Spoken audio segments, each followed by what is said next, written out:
원래 동양에서의 남녀관은 음양오행의 조화로 이해하기 때문이죠. 자, 그럼 써볼까요? 음양오행.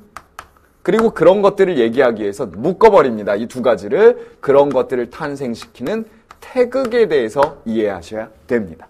그래서 선생님이 지금 음양오행과 태극에 대해서 지금 써놨는데요. 사실 이 음양오행이라는 표현은요, 성리학에서 아주 중요하게 다뤄지는 부분이고요. 자, 성리학에서 다뤄지기 전에 이미 주역에서 이게 다뤄진 내용입니다. 주역할 때의 역자 자체가요, 뭐냐? 바뀔 역자예요. 그러면 이 세상이 어떻게 생성되고 변화되고 그러한 것들이 어떻게 만들어져 가고 그러한 것들을 밝히는 책이 주역이거든요. 주역은 바로 우주론에 대한 책입니다. 우주론. 자, 여기까지 됐습니까? 그런데 이제 성리학에서 이것들을 이해하는데 성리학은 송나라 때 주자에 의해서 집대성되는 주자학, 즉 정주이학이라고 하는데요. 정주이학 할 때 주가 바로 주자고요. 정은 정의, 정호, 형제들을 얘기합니다. 그래서 송나라 때 이런 이 학자들에 의해서 이게 체계화가 되는 학문인데 성리학에서는 항상 모든 것을 이와 기로 설명합니다. 그것을 이기론이라고 표현하죠. 그래서 이 세상의 모든 것은 이가 있고 그리고 기가 존재한다라고 표현을 합니다. 중요한 단어가 나왔는데요. 이 이와 기라는 것으로 이 세상을 설명할 수 있다라고 봤어요. 이라는 건 본질적인 이론, 근본 이론이고요. 기는 형상을 얘기합니다. 그러니까 쉽게 생각하면 우리 사람이 만들어지는 것도 사람은 본질적인 그 성품이 있을 거야. 만들어질 때부터. 그걸 하늘이 줬다라고 하고요. 땅에서는 이러한 형상, 껍데기를 이제 갖고 태어난 존재. 이렇게 보거든요. 어디에서? 성리학에서. 지금의 과학으로 보면 이게 말이 되나? 라고 생각할 수 있지만 성리학에서는 그렇게 우주와 인간과 사회를 이해했던 겁니다. 자, 근데 이는 어디에서 만들어지느냐? 태극에서 만들어지는 거예요. 기는 어디에서 이제 나오는 거냐? 이게 바로 양과 오행이라고 얘기를 합니다. 음양은 여러분들 이해하시죠? 음과 양이죠. 쉽게 얘기하면 플러스 마이너스입니다. 그 다음 오행이라는 건 뭐예요? 오행은 월과 일만 빼면 됩니다. 그러면 뭐예요? 화, 수, 목, 금, 토. 이 5가지를 오행이라고 그래요. 그래서 이 세상 모든 것을 음양과 오행으로 설명을 하거든요. 재미난 건 뭐냐? 음과 양의 관계는 어디에서 나온 거냐? 우주에서 나온 거예요. 그러면 우주의 생성과 변화는 어떻게 이해될 수 있습니까? 그렇죠. 모든 건 태양이 만들어준다. 태양의 관계에서 지구의 관계. 지구와 항상 우리가 예전부터 참 가깝게 얘기했던 것이 달이잖아요. 그래서 태양과 지구의 관계, 지구와 달의 관계가 음과 양으로 이야기가 되는 거예요.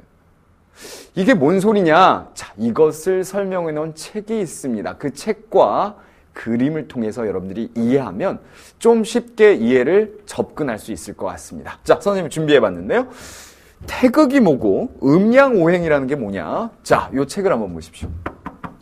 제목은 이황의 성학십도입니다. 이황이 성리학을 설명하는데 10가지의 그림을 그려서 설명한 것으로 유명한 책이죠. 이가 집필한 책은 성학집요고 성학십도가 바로 이황의 책인데요. 이 성학십도에서 이황은 제1장을 자 옆으로 읽습니다. 이렇게 태극도 태극의 원리에 대해서 설명하고 있습니다. 재미난 건 태극이 보이고 있지만 아래쪽에 보면은 오행이 보이고 있고요. 음과 양에 대한 개념도 녹아들어 있습니다. 그래서 이 세상의 모든 것은 태극에서 음과 양이 나오고 오행이 나온다라고 표현을 하는데요. 자, 태극하면 우리가 떠오르는 게 있잖아요. 다음 한번 볼까요? 뭡니까? 태극기예요. 그죠? 태극기의 가운데 태극만 제가 갖고 왔습니다. 재미난 특징이 있죠? 보시면 여기에서 한쪽이 막 차오르고 있습니다. 그랬을 때 반대편은 줄어들어 있죠. 그런데 반대로 또 물려 있어요. 쭉 물리면서 여기가 확대되면 여기에서 줄어들고 있고 달이 차오르면 달이 기울 때도 있는 거고 항상 머물러 있는 게 아니죠. 이게 바로 태극이라는 논리예요. 자, 근데 이 태극기는 어디에서 갖고 온 거냐? 바로 태극과 음양 오행에서 온 겁니다. 자, 다음 그림을 보시죠. 이 논리예요. 그래서 이렇게 확대가 되어갈 때는 양의 기운이겠죠. 그런데 이렇게 검정색 부분은 음의 기운이겠죠. 그렇지만 음의 기운이 완전히 사라지는 건 아니죠. 다시 확대가 되어갈 수 있겠죠. 그래서 맞물려 있습니다. 얼마나 오묘한 그림입니까? 이걸 가지고 이 세상의 원리를 설명을 한 거예요. 그럼 여기서 힌트가 이제 나옵니다, 여러분들. 다시 한번 필기했던 공간으로 가보도록 할게요. 우리가 지금 얘기한 것 중에 핵심이 뭐냐면 태극과 음양 오행의 논리에서 가장 중요한 건 뭐냐? 한쪽만 커지는 건 아니라는 거.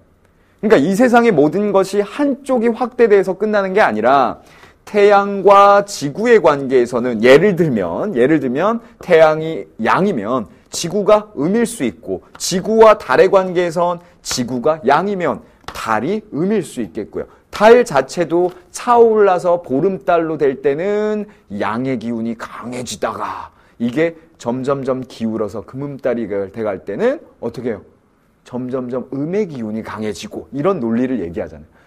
이거 굉장히 예전에 우리 사회에서 중요했던 논리입니다. 확 달이 막 차올라갈 때는 양의 기운이 막 이런 표현. 그래서 결국엔 양의 논리라는 것은 한쪽만 커지고 한쪽은 완전히 없어지고 이런 개념이 아닌 거예요. 그러면 결론이 이렇게 되는 거죠. 양의 관계로 설명하는 것은 결론이 뭡니까? 바로 상호간에 영향을 주고받는다라는 거고요. 영향을 주고받는다. 그 영향을 주고받는다라는 건 결국 상호간의 보완적 관계로 이해해야 된다. 그러면 쉽게 얘기해서 양을 남성이라고 보고 음을 여성이라고 봤을 때 음과 양의 관계는 한쪽만 커지고 한쪽이 사라졌을 때 과연 성립될 수 있느냐? 그렇지 않은 거예요. 이 세상의 모든 것은 음과 양의 논리이기 때문에 함께 있어야 되고 보완되어야 되고 조화로워야 된다라는 거죠. 여기에서 우리가 얻을 수 있는 힌트는 뭡니까? 네, 세상의 반쪽은 남자고 반쪽은 여자라는 거예요. 이번 대선 과정에서도 보니까 유권자가 여성이 조금 더 많더라고요. 여성이 굉장히 이제 힘 있는 세상이기도 합니다. 그만큼 남성은 또 여성한테 잘해야 되고 여성은 또 남성한테 잘해야 되죠. 교훈이 뭐예요? 이 세상에 나 혼자 살아갈 수 없다라는. 제가 예전에 그 유토피아니즘 수업을 하다가 어떤 여학생한테 너가 생각하는 유토피아는 뭐니? 라고 질문했더니 이 학생이 대답이 저만 빼고 남자만 있는 세상이에요. 이렇게 대답을 했어요. 물론 유토피아일 수 있겠죠. 그러나 반반 이렇게 음과 양이 조화를 이루면서 사는 세상이 아름답지 않겠습니까? 그래서 지금 결론은 음양이라는 단어가 나오고 문제가 구성이 되면 결론은 이건 겁니다. 그래서 상호간의 보완적인 관계로 이해를 해야 된다라는 논리고요.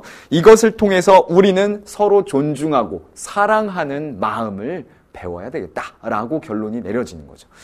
자, 상호간의 존중과 배려, 인정, 화합과 조화 이런 것들을 강조하는 내용이기 때문에 선생님이 이제 보여주는 자료를 여러분들이 보시면 충분히 이해가 되실 거예요. 이거는 예전에 참 시험에 잘 나오던 지문이었습니다. 그런데 이 지문이 우리가 지금 배운 양의 논리가 어디에 녹아들어 있는지 충분히 이 지문이 시험에 나올 수 있는 지문이 되겠죠? 자, 선생님이 이걸 자료실에 올려놓도록 하겠습니다. 여러분들은 확인해 주시고요. 같이 보시죠. 크고 작음, 높고 낮음, 다 음과 양의 관계죠. 맑고 탁함, 밝고 어두움, 강건함과 부드러움 등은 같이 모두 양의 개념. 그래서 상대적인 개념에다가 밑줄 그어주십시오. 자, 자료실에서 다운을 미리 받으셨으면 여기에다 밑줄. 남녀 역시 상대적인 개념으로 파악할 수 있다. 음양은 어느 하나만으로 만물을 생성할 수 없고 반드시 다른 하나를 만나야 합니다. 남성과 여성도 마찬가지라는 거죠. 그러므로 남녀도 서로 화합해야 완전해질 수 있는 것이다. 화합에다 동그라미. 또 음양은 서로 균형을 이루려고 한다. 음양을 놀이터의 시소에 비유해보자. 자, 시소를 여러분들 어렸을 때 많이 타셨을 텐데 지금 학생들 신분에도 타나요? 근데 시소를 한번 상상해 봅시다. 시소가 올라가는 것을 양이라고 하고 내려가는 것을 음이라고 할까요?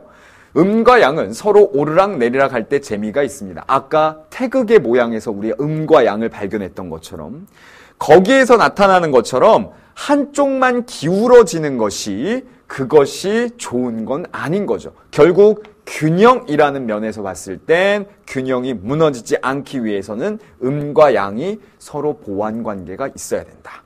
그래서 남녀도 음양과 마찬가지로 서로가 적절히 균형을 이루고 있을 때 가장 아름답다라고 표현을 할 수 있는데요. 맞습니다.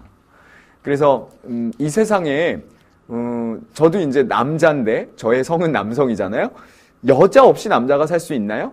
마찬가지입니다. 여성도 남자 없이 살 수 있나요? 그렇지 않기 때문에 우리가 상호 간의 존중, 배려, 그리고 조화와 화합이란 논리가 나오게 되는 거죠. 자, 그 단어 하나만 기억하시면 돼요. 그게 뭐예요? 음양이라고 이해해 주시면 됩니다. 그래서 지금 선생님이 쭉 설명드린 것은 동양에서 바라보는 그 음양의 논리로 우리가 얘기했던 동양의 미학입니다. 남녀 관계에 대해서 이야기할 때 상호 영향을 주고받으며 보완 관계다.